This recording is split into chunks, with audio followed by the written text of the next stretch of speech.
இன்னைக்கு மதியம் போல வேலையெல்லாம் முடிச்சுட்டு சரி டிவி பார்க்கலாமேன்னு பார்த்துட்டு இருந்தேன். சடனா எனக்கு ஒரு காலுங்க. யாருடான்னு பார்த்தா இந்தியால இருந்து என்னோட அப்பா ஃபோன் பண்றாரு. இப்போ மிட் நைட்டா இருக்குமே, எந்த டைம்ல ஃபோன் பண்றாரு, ஏதாவது எமர்ஜென்சியா இருக்குமோன்னு எடுத்து பேசினா, அட தூக்கமே இல்லம்மா, அதனால தான் சரி உங்ககிட்டயாவது பேசலாமேன்னு ஃபோன் பண்ணேன் அப்படின்னு சொன்னாரு. சரின்னு பேசிட்டு ஃபோன் வச்சேன். என் ஹஸ்பண்ட் என்ன ஆச்சுன்னு கேட்டாரு. விஷயத்த சொன்னதும், அட அவ்வளவுதானா, இதுக்கு என்கிட்ட ஒரு சூப்பரான சொல்யூஷன் இருக்கு அப்படின்னு சொல்லி நேரம் எங்க பாத் அண்ட் பாடி ஒர்க்ஸ்க்கு கூட்டிட்டு வந்துட்டாரு. இங்க எதுக்குங்க கூட்டிட்டு வந்தீங்க, இங்க வெறும் பர்ஃபியூம் தானே இருக்கும், இதுல என்ன சொல்யூஷன் இருக்கு அப்படின்னு கேட்டா, அட இங்க வந்து பாரு, நான் சொன்ன சூப்பரான விஷயம் இங்கதான் இருக்கு அப்படின்னு சொன்னாரு. அப்படி என்னதான் இருக்கு அப்படின்னு வந்து பார்த்தா ஏகப்பட்ட விஷயங்கள் வச்சிருந்தாங்க. இதெல்லாம் என்னதுங்க அப்படின்னு கேட்டா, இப்ப இருக்கிற காலகட்டத்தில் எல்லாருக்குமே ஸ்ட்ரெஸ், ஸ்லீப் பிரச்சனை, அந்த மாதிரி ஏகப்பட்ட விஷயங்கள் இருக்கு.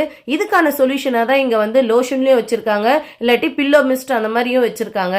இதுல லோஷனா வேணும் அப்படின்னா நைட் டைம்ல வந்து பாடியில் அப்ளை பண்ணி ஸ்லீப் பண்ணலாம். இல்ல மிஸ்டா வேணும் அப்படின்னா நம்ம தூங்குற பில்லோல வந்து ஒரு 2 ஸ்ப்ரே பண்ணிட்டு தூங்கினோம்னா அதுக்கான ரிலீஃப் மார்னிங் எழும்போது நல்லாவே தெரியும் அப்படின்னு சொன்னாரு. சூப்பரான விஷயமா இருக்கே, ஆனா இவ்வளவு பெரிய பாட்டில இருக்கு, இவ்வளவு எப்படி யூஸ் பண்றது அப்படின்னு கேட்டேன்.